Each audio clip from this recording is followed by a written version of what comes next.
آپ دیکھ رہے ہیں تناظر فرخ سہیل گوئندی کے ساتھ۔ السلام علیکم ناظرین، میں ہوں فرخ سہیل گوئندی اور تناظر میں ہمارے آج کے مہمان ہیں عوامی نیشنل پارٹی کے سیکرٹری جنرل جناب احسان وائن۔ وائن صاحب کیسے ہیں آپ؟ میں ٹھیک ہوں۔ آپ لمبے عرصے سے سیاست کر رہے ہیں؟ ہاں جی ہاں، مجھے کوئی تقریباً 45 سال ہو گیا، مجھے تو 45 ایئر۔ 45 رینج آپ کی اب کتنی ہے؟ ہاں میں 70 کا ہوں۔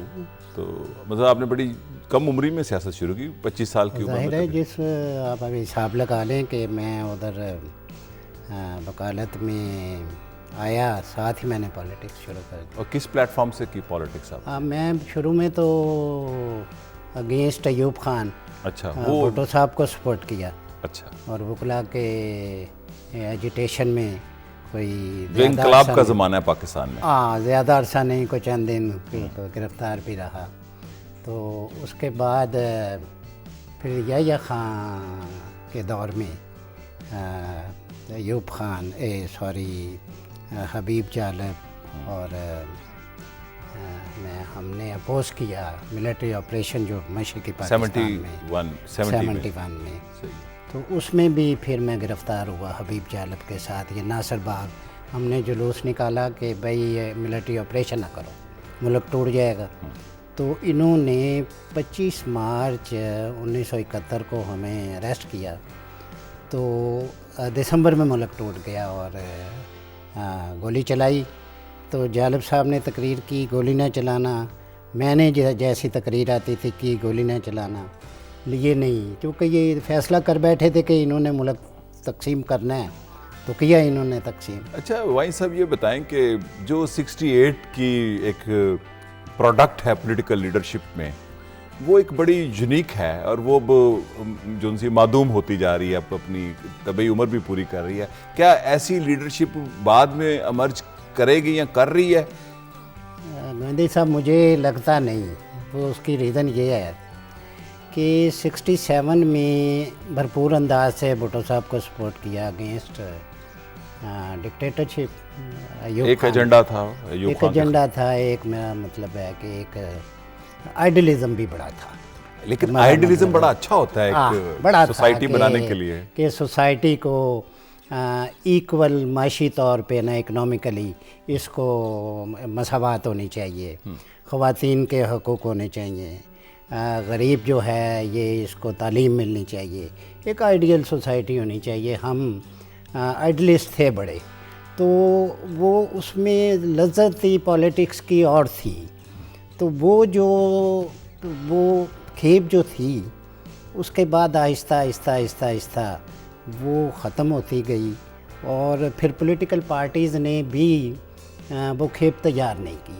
میرا جو ANP میں نیب میں بھٹو صاحب کے ساتھ، نیشنل عوامی بھٹو صاحب کے ساتھ، بھٹو صاحب خود نیب میں جانا چاہتے تھے، بھٹو صاحب کے ساتھ میرا مطلب ہے کہ وہ جو سٹرگل کی میں چاہتا تو ان کے ساتھ میں تھا، لیکن میرا جو آئیڈیلزم تھا، مجھے نیب میں زیادہ محسوس ہوا کہ زیادہ سیکولر ہے، زیادہ فرقہ واریت کے خلاف ہے، یہ زیادہ خواتین کے حقوق اور جاگیرداری کے خلاف ہے۔ یہ نیب کا آپ کو آئیڈیلزم اس لیے تو نہیں تھا کہ اس کے اندر کمیونسٹ پارٹی کے لوگ؟ یہ بھی بات درست ہے آپ کے گوئندی صاحب کہ اس میں مختلف کمیونسٹ پارٹیز کے گروپس تھے۔ اچھا، مختلف کمیونٹی، 2-3 تھی؟ اچھا، یہ نہیں ایک شمیمہ شرف ملک صاحب کی ایک کمیونسٹ پارٹی تھی جن کا تعلق کراچی کے اپنا نقوی صاحب، یہ سارے اس میں تھے، ایک اعزاز نذیر صاحب تھے، ان کی اپنی تھی، تو یہ سارے نیب میں تھے، تو نیشنلسٹ تھے، بڑی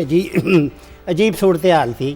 نیشنلسٹ تھے، ولی خان صاحب اور ان کے جو ساتھی تھے وہ نیشنلزم کو پریچ کرتے تھے، یہ سارے جو تھے یہ کمیونزم۔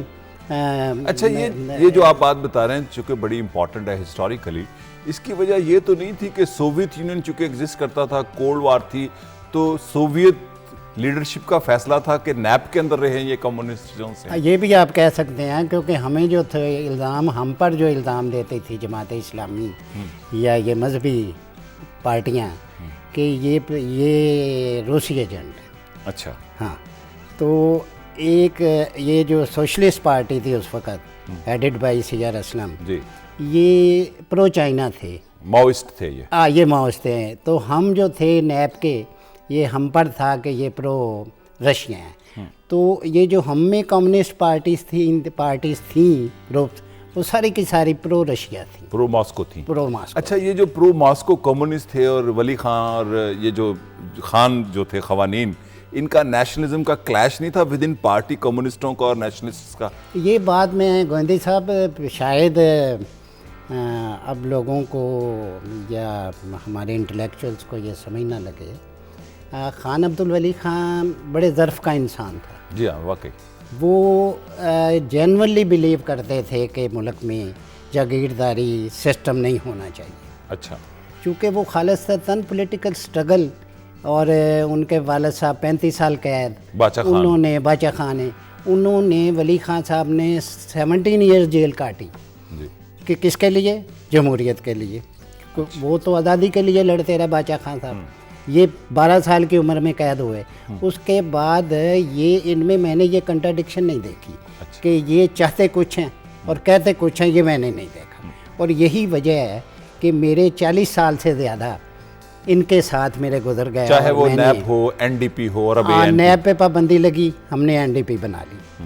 تو وہ این ڈی پی سے پھر اس میں نیشنلسٹ اور پھر کمیونسٹ آ گئے. این ڈی پی میں بھی, این ڈی پی میں جب شیرباز مزاری اس کے شیرباز مزاری صدر تھے, اور پھر اس میں کمیونسٹ اور نیشنلسٹ. نیشنلسٹ کون تھے؟ اب نیشنلسٹ تھے وہ بعض اوقات کئی لوگ انہیں نیرو نیشنلسٹ بھی کہتے ہیں, شاونسٹ جو میں تو شاونسٹ نہیں کہتا انہیں. وہ پلیجو صاحب اور یہ سب نیشنلزم کہتے ہیں. جیسے کہہ لیں پلیجو صاحب اور یہ پارٹی میں شامل ہو گئے این ڈی پی میں. اور یہاں کے کمیونسٹ جو تھے, کو لیبر پارٹی کو دیگر, اور یہ سارے شامل جب ہوئے تو پھر ہم نے اس کا نام عوامی نیشنل پارٹی رکھا. اس کے بعد کیونکہ نیب تو بین ہو گئی ہوئی تھی. نیب کے بعد این ڈی پی, این ڈی پی کے بعد جب پھر پروگریسو لوگ, یہ پروگریسو تھے سارے, مطلب ہم گالی دیتے ہیں, سیکولر تھے, پروگریسو تھے, اور دیانتداری سے یقین رکھتے تھے کہ یہ سوسائٹی جو ہے ایک اچھی سوسائٹی بننی چاہیے جو ایکویلٹی پہ بیس کرے, اور جو اونچ نیچ کی ختم ہو, اور جو ہمسایوں سے دوستی ہو. یہ جنگ کا بیچ میں سے پہلو جو ہے یہ نکالا جائے. پھر ہم عوامی نیشنل پارٹی بن گئے. تو یہ کون سے ایئر میں فارم ہوئی تھی؟ یہ میرا خیال ہے یہ ہوئی جی 86-87 میں ہوئی یہ فارم. اچھا, سوویت یونین کے کلیپس ہونے سے پہلے بن گئی. اچھا. تو ہم پھر پرو, اور اس کے بعد جو ہوا یہ ہم پر زیادہ جو ہوا الزام, اور ولی خان نے کمال پالیٹکس کی جب امریکہ کے اما پر جنرل ضیاء الحق اور اس کے ساتھیوں نے, اور اس کے جنرل جو ساتھی جو اب بھی بڑا فخر کرتے ہیں کہ ہم نے بڑی کمال پالیٹکس کی, ہم نے اسلام کے نام پر یہ کر دیا, اور ہم نے اسٹریٹجک ڈیپتھ کی پالیٹکس کی, سینٹرل ایشیا کی ریاستیں آزاد کروا دیں, یہ کیا. تو اس میں ولی خان نے پالیٹکس کی کہ آپ ملک برباد کر رہے ہیں. مخالفت کی انہوں نے مخالفت کی اور فنڈامنٹلزم کی اور امریکہ کی. اور یہ انہوں نے یہاں پر, میں نے ایک جلسہ یہاں کیا جس میں بزنجو صاحب آئے, لاہور میں فلیٹی ہوٹل میں, غوث بخش بزنجو صاحب آئے, بڑے بڑے بڑے بڑے انسان تھے, وہ بھی بڑے لیڈر تھے. تو انہوں نے جینونلی, حتیٰ کہ جنرل ضیاء الحق کو ولی خان نے کہا کہ انہوں نے کہا جنرل تمہیں سمجھ نہیں لگ رہی کہ یہ جو کچھ کر رہے ہیں آپ, یہ پاکستان کو سال ہر سال ہمیں اور ملک کو بھگتنا پڑے گا, اور ہم تباہی کی طرف جا رہے ہیں. یہ جو افغان پالیسی تھی ضیاء الحق, یہ ضیاء الحق کی جو افغان پالیسی تھی امریکہ کے کہنے پہ, اور یہ خالی ضیاء الحق کی نہیں تھی, اس کے ساتھ یہ جنرل جو تھے جن کے بیٹے بعد میں بھی راج کرتے رہے, پورا ٹولہ تھا. تو انہوں نے امریکہ کے ڈالروں کے لیے یہ آج جو دہشت گردی ہم بھگت رہے ہیں گوندی صاحب, یہ وہی ہے, اس کی پروڈکٹ ہے. یہ اس کی پروڈکٹ ہے. افغان پالیسی ضیاء الحق کی, ہاں, جو ضیاء الحق کی افغان پالیسی تھی. بلکہ میں تھوڑا سا اگر ماضی میں جاؤں, یہ بات اچھی نہیں لگے گی کہ ادھر افغانستان میں داؤد آ گیا شہنشاہ کو نکال کے. داؤد خان جب آئے تو ادھر بھٹو صاحب برسر اقتدار تھے, تو بھٹو صاحب کے ساتھ ایک جنرل تھے بابر, نصیر اللہ بابر, انہوں نے حکمت یار گلبدین, یہ نوجوان تھا اس وقت, یونس خالص اور یہ ان کو امپورٹ کیا اگینسٹ کس کے, افغانستان میں جمہوریت کے. کیونکہ ہماری یہ پالیسی رہی پاکستان بننے کے بعد کہ افغانستان میں ہم نے گورنمنٹ رکھنی ہے فنڈامنٹلسٹوں کی اور اپنے نیچے رکھنا, اور وہاں پر ہم نے, یہ امریکیوں کی پالیسی تھی, یہ امریکن اس ریجن میں امریکن کی پالیسی تھی جو ہم ٹو کرتے رہے.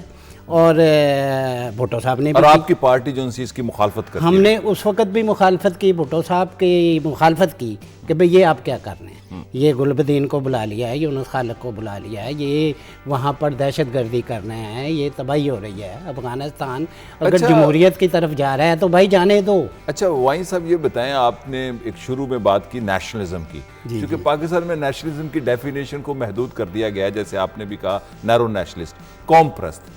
تو دنیا میں جو نیشنلزم کی تو بڑی وسیع تشریح ہے, جیسے عرب نیشنلزم ہے, وہ تو 22 ملکوں تک پھیلا ہوا ہے. ٹرکش نیشنلزم ہے. نیشنلزم میں تو بڑی وسعت ہوتی ہے, جیسے انڈین نے بھی بنانا چاہا انڈین نیشنلزم, اس پر چونکہ ڈیبیٹ ہے. آپ کس نیشنلزم کی بات کرتے ہیں, اس سرزمین جس کو پاکستان کہتے ہیں, یا پشتون نیشنلزم؟ میں جس نیشنلزم کی میں بات کر رہا تھا, جس میں ولی خان صاحب یا ان کے ہمارے جو لیڈر تھے باچا خان صاحب جو بلیو کرتے تھے, وہ یہ پشتون نیشنلزم, تو یہ ایک Sindhi nationalism, Pashtun nationalism, Balochi nationalism, یہ ایک قومیں ہیں, قومیتیں کہہ لو, انہیں قومیں کہہ لیں, تو یہ ہزارہ سال سے یہ پشتون ہیں, سندھی ہیں, بلوچی ہیں, براہوی ہیں, تو یہ میرا مطلب ہے کہ یہ اپنے کو اگر بلوچی, سندھی, پشتون کہتے ہیں تو ہم مائنڈ کر کے انہیں غدار کہتے ہیں. یہ ہماری جو لیڈرشپ تھی نا, اب باچا خان صاحب اس نیشنلزم پہ بلیو کرتے تھے جو پشاور سے لے کے راس کماری تک یہ پولیٹکس کرتے تھے, جو ابوالکلام آزاد, ہاں اس نیشنلزم پہ یہ یقین رکھتے تھے.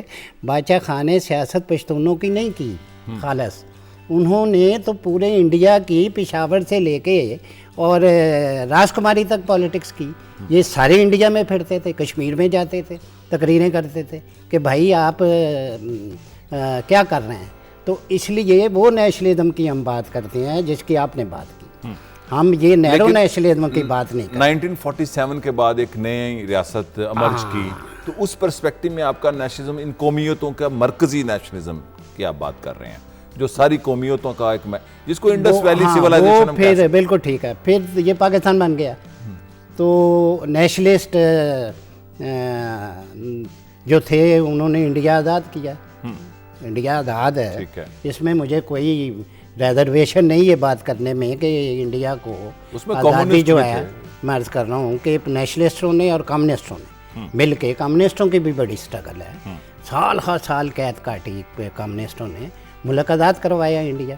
اس کے بعد یہ پاکستان جب بنا تو انفارچونیٹلی کہ ہمارے حصے میں نیشنلسٹ تو آئے, لیکن غداری کے اسٹیمپ لگوا, لیبل لگ گیا, اس لیے کہ وہ تو پاکستان اس قسم کا جو پاکستان جیسا بنا وہ اس کے ساتھ نہیں تھے. یہ میرا مطلب ہم جب پاکستان کی موومنٹ یا آزادی کی موومنٹ تھی, یہ تو فیوڈل زون سے تھے, یہ برٹش امپیریلزم کو سپورٹ کر رہے تھے. یہ اسپیشلی پنجاب کے فیوڈل جو تھے یہ برٹش, سندھ کے فیوڈل نہیں تھے کر رہے, سندھ کے بھی کر رہے تھے, بالکل درست بات ہے. اور صرف پشتون جو تھے فیوڈلز وہ آزادی کے ساتھ تھے, اور بنگال کے جو تھے مشرقی پاکستان وہ بھی آزادی کے ساتھ. اچھا یہاں پر ایک, چونکہ کچھ عرصہ پہلے یہ باتیں ممنوع تھی پاکستان میں, اب جو اوپننیس آئی ہے سوسائٹی میں, لوگوں کے کنٹریبیوشن ہے 50-60 سال کی, یہ کوئی 2-4 سال میں نہیں ہوا, یا کسی ڈکٹیٹر نے آزادی نہیں دی بولنے کی. باچا خان صاحب کا جو نان وائلنٹ فلسفہ تھا, وہ آپ کی پارٹی اس پر آج بلیو اور عمل کرتی ہے؟ ہم ابھی تک عمل کر رہے ہیں, اسی لیے ہمیں جگہ جگہ مار پڑتی ہے. باچا خان کا فلسفہ جو تھا نان وائلنس کا, عدم تشدد کا, گوئندی صاحب کسی وقت, چونکہ مجھے سال ہر سال ہو گئے ان کے ساتھ, ولی خان کی صدارت میں نے جوائن کیا تھا ایک ممبر کے طور پہ لاہور میں. اچھا, پھر میں آپ پرانے پنجابی ہیں جو اے این پی میں ہیں. میں صدر بھی رہا ہوں اس پارٹی کا, واحد پنجابی ہوں. اچھا, واحد پنجابی جو صدر رہا ہے اس پارٹی کا 6 ماہ کے لیے. میں جو عرض کر رہا ہوں کہ میں نے اس کو جوائن کیا بطور ممبر لاہور کے. اس وقت کمیونسٹ بھی تھے سارے بیچ میں. تو پھر میں سیکرٹری جنرل ہوا 3 سال کے بعد. پہلے جوائنٹ سیکرٹری ہوا لاہور کا, پھر جنرل سیکرٹری ہوا. ہر 3 سال کے بعد الیکشن ہوتے تھے.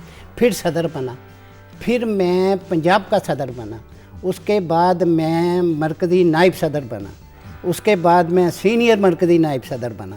اس کے بعد میں صدر رہا 6 ماہ کے لیے. پھر میں جنرل سیکرٹری ہوا. اب 2 دفعہ میں ایک ٹرم پہلے گزاری 4 سال, اب پھر میں جنرل سیکرٹری ہوں. تو اس لیے میں تمام عہدے جتنے ہیں میرے یہ تھرو الیکشنز میں نے لیے. لیکن میں یہ پوچھ رہا تھا کہ جو عدم تشدد کا میں وہی عرض کر رہا ہوں کہ میں آپ کو بتا رہا تھا کہ میں جو بات کہوں گا وہ چونکہ نزدیکی کافی رہی نا کہ ایک لیڈر کے ساتھ. ایک سفر ہے, لمبا سفر ہے, 4 لمبا سفر ہے. اور میرا لیڈر ولی خان, میں اسے لیڈر مانتا تھا, اب بھی لیڈر ہے میرا. تو بڑے ظرف کا آدمی تھا اور جو کہتا تھا اس پہ یقین رکھتا تھا. یہ نہیں تھا کہ فیوڈلز کی طرح سے کہ وہ کہہ کہ جی نہیں فیوڈل کو ختم کرو اور خود کہہ کہ نہیں جی فیوڈلزم کسی طریقے سے زمین کو بچاؤ. یہ بات اس میں نہیں تھی.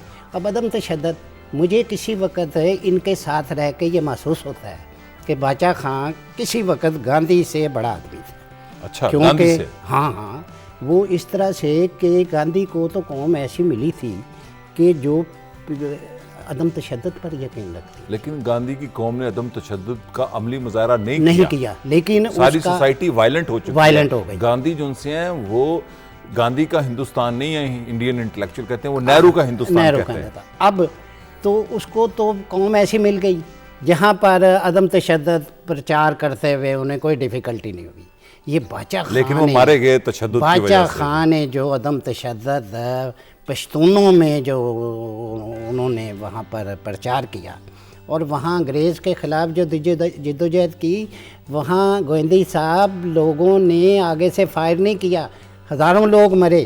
یہاں تک ہوا کہ فائر چونکہ ان کا کلچر ہے کہ بچہ پیدا ہوتا ہے تو انہیں اذان کی بجائے فائر کی آواز سناتے ہیں. اس قوم کو انہوں نے عدم تشدد پر مائل کیا کہ آگے سے فائر نہیں کرنا. اور وہاں آپ تاریخ پڑھیں ان کی. اب تو ولی خان صاحب نے بھی 6 کتابیں لکھ دی ہیں اس پہ. ان کا نام میں بتاتا ہوں آپ کو. وہ آگے سے فائر نہیں کرتے تھے. کئیوں نے خودکشیاں کر لیں پشتونوں نے جو باچا خان کے ساتھی تھے کہ کیونکہ آگے سے فائر نہیں کر سکتے تھے, اس لیے کہ عدم تشدد کے پرچار. اور آپ کی پارٹی میں لیکن ایک کانٹرڈکشن ہے. آپ کی پارٹی ایک سیکولر لبرل پارٹی ہے اور اس کی ایک مڈل کلاس پہچان بھی رہی ہے. مختلف ادوار میں اس کی جو وقت کی پولیٹکس کے ساتھ اس کی شکل ارتقاء ہوتا رہا, میں اس کی ارتقاء کہوں گا. آپ کی پارٹی بھی موروثی پولیٹکس کا شکار ہے. باچا خان, ولی خان, نسیم ولی خان, اسفندیار ولی خان. یہ بات جو ہے نا اس کی اچھا کیا آپ نے, یہ وضاحت طلب. ہاں وضاحت فرمائیں. وضاحت طلب بات ہے کہ باچا خان کے بعد باچا خان کے بڑے پڑھے لکھے بیٹے تھے. کوئی پرنسپل بنا, کوئی بنا. عبدالعلی خان بڑے نامور آدمی, اور عبدالغنی خان بڑے بہت بڑے آرٹسٹ, بہت پڑھے لکھے. یہ ولی خان صاحب پولیٹکس میں آئے. اب انہوں نے اتنی جدوجہد کی پولیٹکس میں آ کے جمہوریت کے لیے کہ یہ لوگ تو کہانیاں ڈالتے ہیں کہ جی پشتون یہ ایوب خان کے دور میں 7 سال قید رہے, مادر ملت کو سپورٹ کیا. اور یہاں تک ہوا کہ مادر ملت نے بلایا تو خان قیوم خان کے گھر چلے گئے انہیں ان کے کہنے پہ. اور انہیں کہا کہ مادر ملت میں اس سے زیادہ.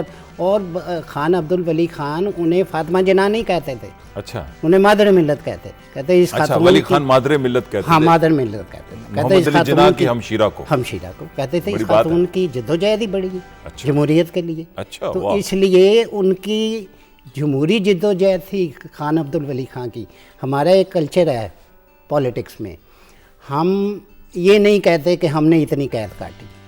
آپ کبھی مجھے بتائیں ولی خان نے کبھی کہا ہو کہ میں نے 17 سال قید کاٹی؟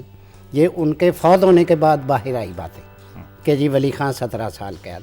اور 12 سال کی عمر میں پہلی دفعہ قید ہوئے، اور ایوب خان کے دور میں 7 سال قید کاٹی اور ساری جائیداد ضبط ہوئی جی ہیں جی.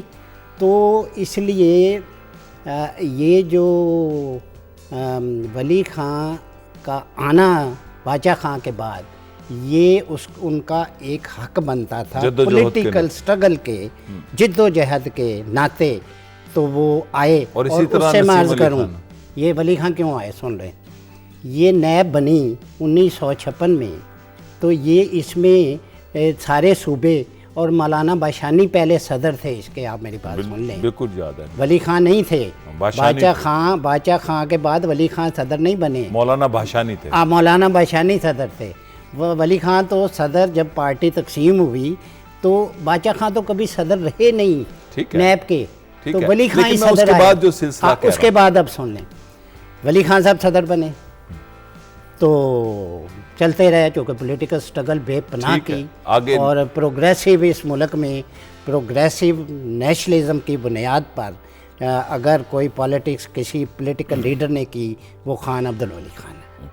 اور اس کے بعد ولی خان کے بعد جو صدر بنے نسیم ولی خان، تو اس وقت جب بھٹو صاحب نے تمام لوگ قید کر دیے، اور حیدرآباد ٹریبیونل میں ولی خان تھے، اور اسفندیار ولی خان، میں عرض کروں نا جی کہ اسفندیار ولی خان وہاں پشاور کے کس جگہ جیل میں تھے، 4 سال جیل میں رہے. ابھی تک اس کی ریڑھ کی ہڈی جو مارے پڑی اس دور میں تھانوں میں، ابھی تک ریڑھ کی ہڈی اس کی خراب ہے. تو اس کے بعد جب گھر میں کوئی مرد نہیں رہا تو نسیم ولی خان پھر آئی پالیٹکس میں، اور وہ کبھی بھی پارٹی کی صدر نہیں رہی. اب میرا مطلب ہے یہ تو کمال کی بات ہے نا، کہ بجائے اس کے کہ ایک ایسی خاتون کو کہ جس نے کتنے کنزرویٹو صوبے میں بطور خاتون ہو کے پالیٹکس کی، الیکشن لڑا، ان کو کریڈٹ جاتا ہے، یہ بڑا کریڈٹ جاتا ہے، اور وہ کبھی صدر نہیں رہی. لیکن میں یہاں یہ پوچھنا چاہوں گا کہ اجمل خٹک صاحب، اب میں عرض کرتا ہوں، اب اجمل خٹک صاحب ولی خان کے بعد صدر بنے. ہمارے آئین میں پارٹی کے 2 دفعہ سے زیادہ کوئی صدر نہیں رہ سکتا، یہ شروع سے. اور ایک ٹینیور جو ان سے کتنے سال کا ہے وہ؟ 4 سال کا، پہلے 3 کا ہوتا تھا، اب 4 سال کا ہے. اب اسفندیار ولی صدر نہیں ہوں گے؟ میں عرض کر رہا ہوں اگر کسی کو صدر بنانا ہے پارٹی نے تو وہ پھر نیشنل کونسل سے اجازت لے، جو کسی وقت وہ نیشنل کونسل اجازت نہیں دیتی.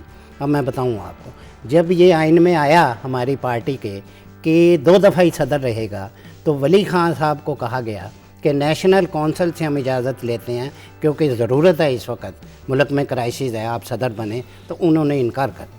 انہوں نے کہا کہ میری ٹرم ختم ہو گئی اور میری اجازت آپ لیں گے تو میں صدر نہیں بنوں گا. تو اس لیے یہ ڈیموکریٹس ہیں، یہ وراثت پہ یقین نہیں رکھتے. آپ کی جسٹیفیکیشن ہے، آپ کا حق ہے. 2 دفعہ، اب 2 دفعہ اجمل خٹک رہے.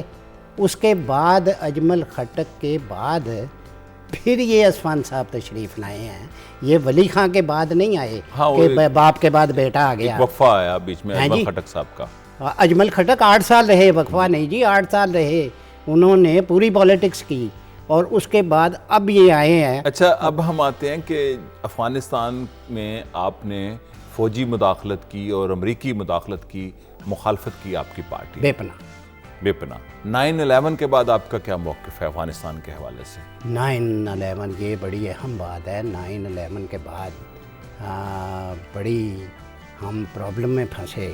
پرابلم یہ ہے کہ قوم جو ہے یہ امریکہ کے خلاف ہے، پاکستانی قوم. اچھا، یہ میں آپ کو بات بتاؤں کہ جس وقت ہم جنرل ضیاء الحق کی پالیسیز کی مخالفت کر رہے تھے، تو ڈویژن تھی سوسائٹی. اس وقت ہم کہتے تھے کہ بھائی یہ امریکہ اور روس کے مفادات کی جنگ ہے، تم پاکستان کو کیوں مروا رہے ہو. اس وقت وہاں پر ڈویژن تھی بڑی، بالکل 70% لوگ ہمارے ساتھ تھے کہ وہ کہتے تھے کہ یہ ضیاء جو ہے غلط کر رہا ہے. لیکن ایک اکثریت ان کے ساتھ بھی تھی جو کہتی تھی کہ جہاد ٹھیک ہے، جہاد، اور جنون بھی تھا جہاد کا. اکثریت نہیں تھی. چلیں، وہ ایک بڑی میجورٹی 31%، 40% لوگ تھے جو کہتے تھے جہاد ہیں جی، جس کے نتیجے میں یہ جہادی پیدا ہوئے. یہ جن کو اسٹیٹ. تو 9/11 کے بعد، اب 9/11 کے بعد مسئلہ یہ بنا کہ جس انداز سے یہاں ڈکٹیٹرشپ تھی، اور جنرل مشرف ایک 2/3 میجورٹی والے پرائم منسٹر کو نکال کے اس نے قبضہ کیا ہوا تھا، اور کوئی جسٹیفیکیشن بھی نہیں تھی، نہ ملک کی کوئی حالات ایسے تھے، نہ جیسے ملٹری جرنیل آ کے ٹی وی پہ کہتے ہیں کہ جی جمہوریت فیل ہو گئی، ملک کی معیشت تباہ ہو گئی، ایسے حالات میں آپ کی ملک کی معیشت تباہ ہو گئی، کرپشن بہت ہو گئی اور ملک خطرے میں ہے، اس لیے ہم آ گئے، ترانہ بجا اور قبضہ۔ وہ بھی نہیں تھا کہ یہ آ کے ترانہ بجاتا اور کہتا کہ بھئی یہ ملک میں 4 مسائل ہیں تو میں آ گیا ہوں، یہ بھی نہیں تھا، یہ آ گیا دھاندلی سے۔ اس کے بعد جب 9/11 ہوا تو اس میں اتنی بھی اخلاقی جرت نہیں تھی۔ دیکھیں جی، اسمبلی چاہے ربڑ تھی، کچھ تھی، موجود تھی نا، اس کو جس وقت انہوں نے فون کیا، پہلے تو ابھی الیکشن نہیں تھے ہوئے نا، 2002 میں الیکشن ہوئے نا، انہوں نے آل پارٹیز کانفرنس بلائی، لیڈرشپ بلائے تھے ساری پارٹی کے مشرف میں وہی عرض کر رہا ہوں کہ انہوں نے فون سننے کے بعد، میں جو بات آپ سے کہنا چاہتا ہوں، جارج بش کا فون سنا، جارج بش کا نہیں تھا، میں وہی مصیبت یہ ہے کہ ایک نائب ٹھیک ہے، وہ نائب وزیر کا فون تھا، ٹھیک ہے، جو ساؤتھ ایشیا کے انچارج تھے، ہاں انچارج تھے، ٹھیک ہے۔ میں یہ پوچھنا چاہتا ہوں کہ 9/11 کے بعد ANP کا موقف کھل کے مخالف ہے نیٹو فورسز کی آمد اور امریکیوں کی آمد افغانستان میں؟ ہم اس کی مخالفت کرتے ہیں کہ یہ انٹرفیئرنس ہے ہمارے اندرونی معاملات میں، لیکن ہم ساتھ ساتھ یہ بھی کہتے ہیں کہ یہ جو مسئلہ پاکستان آرمی نے یہ ہمیں دیا تھرو امریکہ، اور امریکہ نے یہاں پر دہشت گردی لے کے آئے جنرل ضیاء الحق کے دور میں، اور اب اس دہشت گردی کو ختم کرنے کے لیے دوبارہ تشریف لے آئے۔ اب ہم تو بڑی پرابلم میں ہیں کہ ہمارا خطہ جو ہے وہ دہشت گردی کا شکار ہے، سارا اتھل پتھل کر دی، پتھل کر دیا پکڑ کے انہوں نے۔ اب ساری قوم امریکہ کے خلاف ہے، اب یہاں کے عوام امریکہ کے خلاف، دایاں بازو بھی خلاف ہے، بایاں بازو بھی خلاف ہے، آپ جیسے لبرل بھی خلاف ہیں۔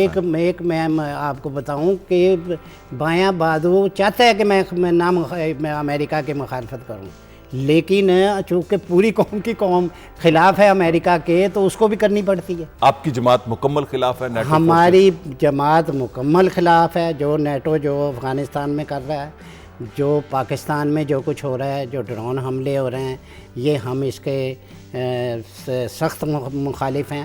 ہم یہ کہتے ہیں کہ ہم ایک بیکورڈ ملک ہیں، اگر ہمیں تم نے کچھ کرنا ہے تو ہمیں ویسا اسلحہ دو، ویسی ٹریننگ دے دو کہ ہم خود دیکھیں۔ وہ کیوں دیں ٹریننگ آپ کو؟ وہ تو خود کنٹرول کرنا چاہتے ہیں اس ریجن کو۔ وہی مسئلہ تو یہ ہے کہ اب امریکہ کا مفاد جو ہے، اچھا ان کا مفاد یہ بتائیں، عام لوگ تو یہ سمجھتے ہیں کوئی مذہبی مسئلہ ہے، مذہبی مسئلہ ہے یا ریسورسز کا مسئلہ ہے؟ یہ مسئلہ معاشی ہے جی، ریسورسز کا گوئندی صاحب کیا مسئلہ ہے افغانستان کا؟ مسئلہ یہ ہے کیوں امریکی کہ اپنے بلین ڈالرز لگا رہے ہیں؟ میں عرض کر رہا ہوں کہ امریکہ یہ واحد راستہ پاکستان ہے نا، ہم بد نصیب قوم ہیں، ملک ہیں کہ جس کو کوئی لیڈرشپ نہیں ملی کہ جو اس ملک کو ترقی دے لیتا اپنے جغرافیائی حالات کی بنیاد پر، جو اس کی جیو پولیٹیکل سچویشن بڑی آئیڈیل سچویشن ہے۔ اب بڑی آئیڈیل، اب امریکہ کو پتہ ہے کہ یہ آئیڈیل سچویشن یہ سینٹرل ایشیا میں بے پناہ تیل ہے، بے پناہ وسائل ہیں، بے پناہ ریسورسز ہیں، گیس ہے، سب کچھ ہے،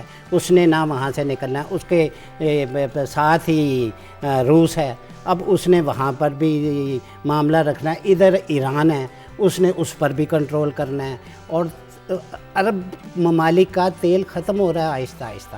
امریکہ کو سپر پاور رہنے کے لیے اس خطے میں بیٹھنا ہے، تو یہ اس میں کہیں یہ تو نہیں ہے، کچھ لوگوں کی انٹرپریٹیشن یہ بھی ہے کہ بھارت اس خطے کی بلکہ دنیا کی ایمرجنگ اکنامک پاور ہے اور پاکستان گیٹ وے ہے اس ساری ڈیولپمنٹ کا، تو الٹیمیٹلی تو یہ انڈیا کے لیے بھی نقصان دہ ہے امریکیوں کی پریزنس جو سی افغانستان میں یا کسی شکل میں پاکستان میں۔ میں یہ عرض کروں کہ بھارت میں بھی مجھے نہیں نظر آتا کہ وہ اتنی وی این کی لیڈرشپ ہے، کیونکہ اس وقت آج موجودہ حالات میں یہ نہیں ہے کہ ہماری نہیں ہے، تو ان کی ہے، ان کی بھی اتنے وی این کی لیڈرشپ، وہاں بھی ورلڈ بینک کے آدمی پرائم منسٹر بنے ہوئے ہیں، تو اس لیے میں یہ سمجھتا ہوں کہ وہ بھی اسی کام پہ لگے ہوئے ہیں کہ جی چائنا، جہاں پہ پرویز مشرف لگے ہوئے تھے، چائنا کو روکنا ہے، اور چائنا کو روکنے کے لیے ہم نے امریکہ کے ساتھ دوستی لگانی ہے، اور میں یہ سمجھتا ہوں کہ یہ بڑا محدود ویژن ہے. اچھا. یہ انڈیا کو نقصان دے گا. انڈیا ایک ابھرتی ہوئی سپر پاور ہے، میں آپ کو یہ بات بتاؤں. ہم یا ہماری آرگنائزیشنز، پولیٹیکل پارٹیز، حکومتیں، بیوروکریسی، فوج یہ کوئی بہتر نہیں کر رہی کہ اگر ایک انڈیا ایک جہاز بناتا ہے، یہ اس کے مقابلے میں تو جہاز اس امرجنگ اکنامک پاور جو ہمارے پڑوس میں مرج کر رہی ہے اور پاکستان کی جیو پولیٹیکل سچویشن ہے، یہ تو پاکستان کے لیے آئیڈیل ہے اور ہندوستان کے لیے بھی آئیڈیل ہے. اگر دونوں ملک دوستی کریں. وہی میں رابرٹ گیٹس جو امریکی وزیر دفاع آ کے بھارت کو یہ کہہ جاتے ہیں کہ اگر دوبارہ بمبئی ہوا اٹیکس تو بھارت حق رکھتا ہے جنگ کرنے کا. تو پرسویٹ کر رہے ہیں وہی جنگ میں کو. عرض کر رہا ہوں کہ گوندی صاحب بد نصیبی ہے کہ انڈیا جو ہے اس وقت دنیا میں آبادی کے لحاظ سے دوسرا ملک ہے. میرا خیال ہے اب ان قریب چائنا تک پہنچ جائے گا، کیونکہ وہاں برتھ کنٹرول ہے، یہ ادھر نہیں ہے. ان سے آبادی بڑھ جائے گی. ریسورسز بھی بے پناہ ہیں انڈیا کے پاس. معاشی صورتحال بھی دوسرے ممالک سے بہت زیادہ بہتر ہو رہی ہے ڈے بائی ڈے. ان میں اگر عقل ہو تو یہ پاکستان کو للکارنے کی بجائے، پاکستان ایک چھوٹا ملک ہے، تھوڑی سی فوج ہے. یہ میرا مطلب ہے کہ یہ تو حماقت کر رہے ہیں کہ انڈیا ایک میزائل بناتا ہے تو یہ بھی بناتے ہیں. ساری معیشت انہوں نے اسلحے پہ کہ انڈیا بنا رہا ہے، ہم بنا رہے ہیں. اور جنرل کیانی صاحب نے یہ بیان دیا ہے بغیر یہ سینئر سوچے ہوئے دانشوروں کو اور صحافیوں کو بلا کے کہ پاکستان کی جو ڈیفنس پالیسی ہے، ہم مجبور ہیں اگر ہندوستان بڑا بجٹ بناتا ہے ڈیفنس کا تو ہمیں کاؤنٹر کرنے کے لیے یہ ظلم ہے نا. یہ ہمارے ساتھ ہے کہ 1 ارب 30 کروڑ کا ملک، تو اس پر بھارت ایک 18 کروڑ کا ملک وہ کوئی اسلحہ بناتا ہے، اس کے مقابلے میں ہم وہی اسلحہ بناتے ہیں. اور ہماری 60% پاپولیشن غربت کی لکیر کے نیچے ہے. مائیں خودکشیاں کر بھارت رہی کی ہیں. بھی یہی صورتحال. وہ تو آبادی اتنی ہے کہ وہ ان کو بھی عقل نہیں ہے. وہ دنیا کی لارجسٹ پاورٹی بھی تو ہے نا. دنیا کی لارجسٹ پاورٹی اس لیے ہے کہ وہ بھی عقل نہیں کر رہا ہے. کہ تو آپ جیسی پارٹیاں اب دیکھیں نا، بھارت کے اندر اسفندیار ولی کی بات بڑی ایک رائے رکھتی ہے چونکہ وہ باچا خان کے خاندان سے. آپ کی پارٹی کی ایک بڑی شاندار تاریخ ہے برٹش امپیریلزم کے. آپ اس کولیشن حکومت میں ہیں، آپ اس بات کو یہ این جی او سے نکال کر پولیٹیکل پلیٹ فارم پر کیوں بھارت اور ہندوستان کے پلیٹ فارم پر اس بات کو، اس تھیسس کو کیوں نہیں عام کرتے کہ بھارت اور ہندوستان کے علاقائی مفادات اقتصادی آج مل چکے ہیں. اب میں گوندی صاحب آپ کو ایک تاریخی بات بتاؤں، انجوائے کریں گے آپ، کہ ہم تو ہمارا تو پولیٹیکل فلسفہ یہ ہے جو آپ نے کہا ہے کہ اس کو کیوں نہیں پھیلاتے. ہم اپنے جسے کے مطابق جتنا ہمارا، آپ کا بڑا جسہ ہے، آپ ایک کولیشن پھیلا رہے ہیں. دیکھیں میری بات سنیں. اب پریزیڈنٹ صاحب علی صاحب جو سے اے این پی میں رہے ہیں، سنیں سر میری بات سنیں. حاکم زرداری صاحب، اب سنیں، وہ حاکم علی زرداری صاحب این ڈی پی میں، این پی میں یہ سندھ کے صدر تھے. مجھے پتہ ہے. تو میں پنجاب کا صدر تھا. ٹھیک ہے. تو ایسی صورتحال میں یہ کہہ رہا ہوں سارا پولیٹیسائز کریں نا. میں کر رہا ہوں وہ سن لیں کہ ہمیں کیوں نہیں یہ کرنے دیتے ایسے کام صلح والے اور معاشی طور پر ترقی کے. پاکستان بنا نا تو کشمیر کا مسئلہ بن گیا ہیں جی. یہ تو برٹش امپیریلزم کا پیدا کرتا بن گیا نا جی. میں اس ڈیٹیل میں نہیں جاتا کس وجہ سے. ٹھیک ہے، لوگوں کو پتہ ہے. یہ بن گیا. شیخ عبداللہ زندہ تھا، ادھر نہرو زندہ تھا، وہ لیڈرشپ زندہ تھی نا. ٹھیک ہے. خان عبدالغفار خان نے، باچا خان نے کہا انہیں، پاکستان گورنمنٹ کو، کہ قائد اعظم فوت ہو چکے تھے، کہ میں جاتا ہوں بھارت، ہاں عبداللہ زندہ ہے، میں ان سے بات کرتا ہوں، یہ بڑا تباہ کن مسئلہ ہے، یہ ہم برباد ہو جائیں گے، تو میں یہ مسئلہ طے کراتا ہوں. تو انہوں نے آگے سے یہ کہا آپ کے حکمرانوں نے کہ ایک بابا مرا بڑی مشکل سے، اب دوسرے بابے کے ہم کو فالو کریں. تو انہوں نے الاؤ نہیں کیا. لیکن آج صورتحال بدل چکی ہے. میں عرض کروں اوپننس ہے. ایک اور بات میں آپ کو واقعہ بتاؤں. اسفندیار ولی خان صدر پارٹی کے، میں جنرل سیکرٹری. انویٹیشن آئی بھارت سے، واجپئی صاحب پرائم منسٹر تھے، ہم گئے وفد کے طور پہ بھارت. تو واجپئی صاحب سے ملاقات ہوئی. میاں نواز شریف کا زمانہ تھا یہ، جب وہ پرائم منسٹر تھے شاید. نہیں، یہ جنرل مشرف کا زمانہ. تو اس میں ملاقات ہوئی. تو واجپئی نے یہ باتیں جو ہیں، یہ وہ حصہ ہے تاریخ ہے، اس میں میں زیر زبر کم تو بتا دوں گا، زیادہ نہیں بتاؤں گا. تو انہوں نے کہا کہ بھائی آپ لوگ پاکستان والے تجارت کریں بھارت سے. کہتا ہے یہ سنیں میری بات غور سے. بھارت میں جب بھی یہ بات اٹھتی تھی کہ چائنا سے تجارت کرو تو کہتا تمام یہاں کے کیپٹلسٹ, ملوں کے مالک, تمام سرمایہ دار اپوز کرتے تھے کہ چائنا ہمیں کھا جائے گا, بڑا ملک ہے, ہماری تباہی ہو جائے گی. جیسے آپ کے ہاں یہ کہتے ہیں کہ بھائی تجارت کریں گے تو ہماری تو ملیں بند ہو جائیں گی, ہماری تباہی ہو جائے گی. کہتا ہے الٹیمیٹلی جب میں آیا برسر اقتدار تو میں نے کہا کہ بھائی اگر ہوتی ہے نا ہونے دو. کہتا میرا انالیسس تھا, میرے ساتھ جو ٹیم تھی انہوں نے کہا ہمیں فائدہ پہنچے گا. تو کہتا میں نے تجارت شروع کی چائنا کے ساتھ اور اس کا نتیجہ یہ نکلا کہ آج بھارت کو بہت فائدہ ہو رہا ہے. ایک بڑا پارٹنر, اس لیے آپ ہمارے ساتھ تجارت کریں. اب مصیبت یہ ہے کہ جب ہم بات کرتے ہیں تجارت کرو, یہ کہتے ہیں پہلے کشمیر کا مسئلہ طے ہوگا تو پھر تجارت کریں گے. اب آپ کرنے کو تیار نہیں, نہ تجارت کرنے کو تیار ہیں, نہ کشمیر کا مسئلہ حل کرنے کو تیار ہیں. اس لیے نہیں تیار آپ کشمیر کا مسئلہ حل کرنے کو کہ پھر فوج کی ضرورت نہیں رہتی. ٹھیک ہے, ایک مسئلہ ایک. اچھا ایک بات اور ہے آپ سے, چونکہ ایک عام لوگوں میں یہ بات ہے, آپ اس کا کیا موقف ہے یا کیا فیکٹ ہے. 9/11 کے بعد آپ کی پارٹی کا ایک گروپ امریکہ گیا اور ایک ہیومن رائٹس لیڈر جو سی تھیں وہ بھی امریکہ گئیں آپ کی پارٹی کے 2 لیڈروں کے ساتھ, اور انہوں نے ایک لمبا ٹور کیا. سننے میں آیا وہ پینٹاگون اور اسٹیٹ ڈپارٹمنٹ گئے. وہ اتنا لمبا ٹور کیا تھا اور کیا ضرورت پڑ گئی تھی کہ آپ کی پارٹی جو امپیریلزم کے خلاف لڑتی رہی, کیا یہ بات درست ہے اور کیا باتیں ہوئی وہاں؟ میں گاندھی صاحب یہ عرض کروں کہ سینٹرل ایگزیکٹو کمیٹی ہماری ایک ایسی پاورفل باڈی ہے جی, بڑی ڈیموکریٹک ہے, اور نہیں جس کو ولی خان کہا کرتے تھے کہ میں بڑا مظلوم صدر ہوں. اچھا, کیونکہ سارے اختیارات میری سینٹرل ایگزیکٹو کمیٹی کے پاس امپاورڈ ہے پوری. ہاں وہ ہے. تو عثمان صاحب کا بھی یہی حال. یہ جس وقت امریکہ کا دورہ کیا انہوں نے, تو سینٹرل ایگزیکٹو کمیٹی کی میٹنگ میں میں نے سوال کیا اٹھ کے کہ عثمان صاحب آپ وہاں گئے تھے, کس کی اجازت سے گئے تھے اور کس کس کو ملے؟ انہوں نے ایک ایک بات وہاں پر بتائی. اور پھر ایک بات میں آپ کو بتاتا چلوں. کیا بات تھی؟ کہ بھائی یہ میں اپنے جو کچھ ہو رہا ہے اس ملک میں مذاکرات کے لیے گیا تھا, اور مذاکرات کی اجازت اسے سینٹرل ایگزیکٹو کمیٹی نے دی ہوئی تھی.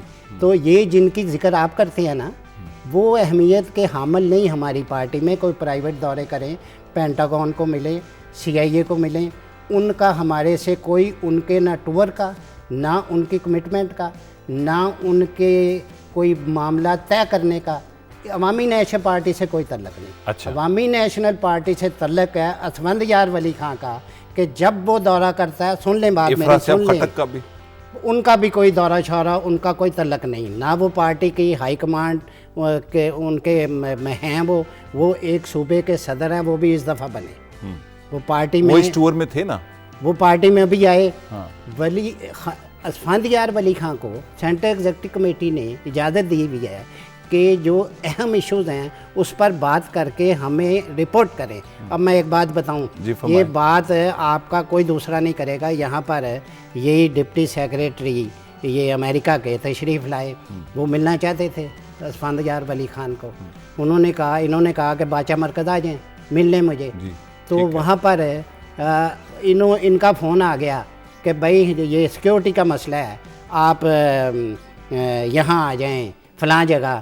یہ جو ان کا وہاں پر پشاور میں وہ کونسل خانہ ہے, کونسل, وہاں آ جائیں. تو یہ نہیں گئے, تو یہ وہاں بیٹھے تھے. انہوں نے کہا مسٹر بات سنو, میں نے ملنا ہے, یہاں ملنا ہے اپنے ساتھیوں کے ساتھ, آپ نہیں آنا چاہتے تو دیٹس آل. یہ نہیں ملے, واپس چلے گئے اسلام آباد. راستے میں اس کا فون آیا کہ اگر میں آپ کو وہاں مل لوں جس جگہ آپ رہتے ہیں, ان کو کمرہ ملا ہوا ہے وہاں, بتاؤ MN, تو یہاں آ جاؤں. اس نے کہا یہاں تشریف لے آؤ, ہم ایسے ملتے ہیں. اچھا, میں یہ سمجھتا ہوں, میں چونکہ آپ کا طالب علم آپ کی سیاست کا, تو اس امریکی دورے میں کیا مقدمہ پیش کیا پاکستان کا یا پختونوں کا, کیا مقدمہ پیش کیا؟ سینٹرل کمیٹی میں آپ نے ڈسکس تو کیا. مقدمہ یہ پیش کیا کہ بھائی یہ ساری دہشت گردی آپ لے کے آئے. اچھا, یہ کہا امریکیوں کو, امریکہ کو. اچھا, اب میرا مطلب آپ کو کیا اتنی ڈیٹیل بتاؤں کہ آپ لے کے آئے. اب جب دہشت گردی آپ نے یہاں پیدا کی, یہاں پر مجاہدین پیدا کیے، سارا کچھ آپ نے پیدا کیا. اب آپ اس کو ختم کرنے کے لیے جب دہشت گردی امریکہ تک پہنچی، نہیں تو کبھی نہ آتے یہ امریکہ تک پہنچی نا دہشت گردی، 2-4 ہزار آدمی مرے تو یہ تشریف لائے.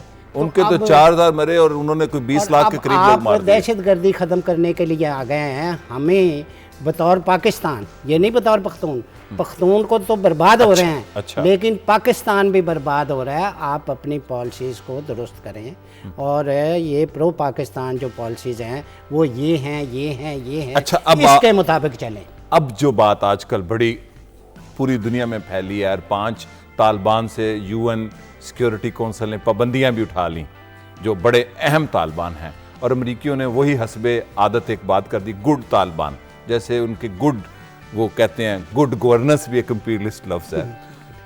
طالبان کے ساتھ امریکیوں کے مذاکرات ہو رہے ہیں، ANP کے نالج میں ہیں، چونکہ نالج میں ہیں ANP کے. کس لیول پہ مذاکرات ہیں ان کے اور کیا ڈیولپمنٹ ہے؟ مذاکرات ہو رہے ہیں. ابھی تو یہ بات باہر آ گئی. آپ کی پارٹی کو کانفیڈنس میں لیا گیا ہے؟ آپ نے میں عرض کروں ہمیں کانفیڈنس میں، ہم ایکسپیکٹ نہیں کرتے کہ امریکہ ہمیں کانفیڈنس میں لے. ہمیں جہاں تک کانفیڈنس میں لینا ہوتا ہے لیتے ہیں. ہمارے بغیر وہاں کوئی کام ہو نہیں سکتا. کہاں پہ؟ افغانستان میں؟ نہ افغانستان میں، نہ وہاں پر امن قائم ہمارے ANP کے بغیر نہ افغانستان میں، نہ پختونخوا میں، نہ سارے ملک میں امن قائم ہو نہیں سکتا. اور ANP امن پہ بلیو کرتی ہے، یقین رکھتی ہے، اور بات چیت پہ بھی یقین رکھتی ہے. اور بات چیت پہ بھی یقین رکھتی ہے. ہمارا تو بھائی منشور ہے، اسی لیے ہمیں ڈائلاگ، اسی لیے ہم نے بات. طالبان کے ساتھ جو مذاکرات ہو رہے ہیں وہ کس نہج پہ ہیں؟ کیا امریکی اور نیٹو چلے جائیں گے؟ یہ تو اوپن ہو گئے. آپ نے ایکسپریس میں حکمت یار گلبدین کا انٹرویو نہیں پڑھا ہے؟ میں نے پڑھا ہے. اور بھی اس میں انہوں نے کہا کہ میں اس کا حصہ ہوں، امریکہ مجھ سے بھی بات چیت کر رہی ہے. اس لیے یہ بات چیت جاری ہے اور جاری ہے بات چیت. اس کا نتیجہ وہ کیا آپ سمجھ رہے ہیں کہ نیٹو فورسز جا رہی ہیں، الائیڈ آرمی جا رہی ہیں، وہاں پہ ٹرانزیشن میں کچھ پاکستان کا ملیٹریلی پولیٹیکلی رول ہوگا؟ میں یہ عرض کروں کہ ان کی کنڈیشن یہ ہے کہ طالبان کی کہ آپ ڈیٹ دیں، امریکن اسکیجول دے دیں، آپ کہ دیں کہ جی کب جائیں گے، بات چیت ہم کر لیتے ہیں. اور میں ایک بات آپ کو بتاؤں، آپ کا یہ میرا آپ کا مسئلہ ہے، سن لیں کہ وہاں طالبان نہ حکومت کرے، وہاں پروگریسو لوگ آ جائیں تاکہ جمہوریت آئے. وہ ان کا مسئلہ نہیں ہے، ان کا مسئلہ تو ہے آ جائیں. وہ تو آگے بھی لاتے رہے ہیں، وہ چیچنیا میں بھی لاتے ہیں، وہ آج بھی جارجیا میں جو ان سے ہیں، امریکی جو ان سے ہیں، فنڈامنٹلسٹ کو سپورٹ کرتے ہیں. پہلے طالبان کو کون لایا تھا؟ یہ امریکہ. نہیں، میں یہ جاننا چاہتا ہوں کہ آپ ایک بہت اہم پارٹی کے سیکرٹری جنرل ہیں جو پاکستان کی جیو پولیٹیکل سچویشن بتائیے. آپ اس ڈیورنٹ لائن کے اس طرف اور اس طرف آپ کا ایک اثر و رسوخ ہے. آپ سمجھتے ہیں کہ اگلے چند مہینوں میں افغانستان سے امریکی نکل جائیں گے؟ میں یہ سمجھتا ہوں کہ اگلے چند مہینے، میں 1.5 مہینے تو نہیں دیتا، لیکن امریکہ کو وہاں سے نکلنا پڑے گا. یہ امریکہ کی شکست ہوگی؟ میں نہیں کہتا کہ یہ امریکہ کی شکست ہوگی، کیونکہ طالبان کی فتح ہوگی. نہ کسی کی فتح ہوتی ہے نہ. دیکھیں یہ بھی احمقانہ سوچ ہے کہ جی یہ امریکہ کی شکست ہو گئی. یہ بڑی احمقانہ سوچ تھی کہ روس شکست کھا گیا. روس آیا، اس نے دیکھا کہ بھائی یہ تو بڑی لمبی جنگ ہے. اگر امریکی چلے جاتے ہیں اور یہاں پہ ایک کانفلکٹ ریزولوشن ہو جاتا ہے، جو بھی لوگ یہاں لڑ رہے ہیں، اس کے نتیجے میں پاکستان میں جو تشدد کی لہر ہے کم یا ختم ہو جائے گی؟ مجھے یقین ہے کہ اگر افغانستان میں امن ہوتا ہے تو پاکستان میں یقیناً امن ہوگا. بڑی مہربانی احسان بھائی صاحب. کاش ہمارے پاس ایک لمبا وقت ہوتا تو یہ بڑی امپورٹنٹ پالیٹکس تھی جو ہم ڈسکس کر رہے ہیں، چونکہ آج کل تو کچھ لوگ اور چیزیں ڈسکس کرتے ہیں، 248 کی کلاس اور NRO. تو بڑی صاحب چونکہ آپ کو علم ہے بہت ہی معاملے کا، یہ آپ اس کے اسٹرگل بھی کرتے رہے ہیں اور اس میں اس جد و جہد میں شامل رہے ہیں، تو یہ بڑی واقعی اگر وقت اور ہوتا تو ہم اور کئی باتیں کرتے جو بڑی اہم. بڑی مہربانی، شکریہ. ناظرین، یہ تھے عوامی نیشنل پارٹی کے سیکرٹری جنرل جناب احسان وائن. شکریہ اور خدا حافظ.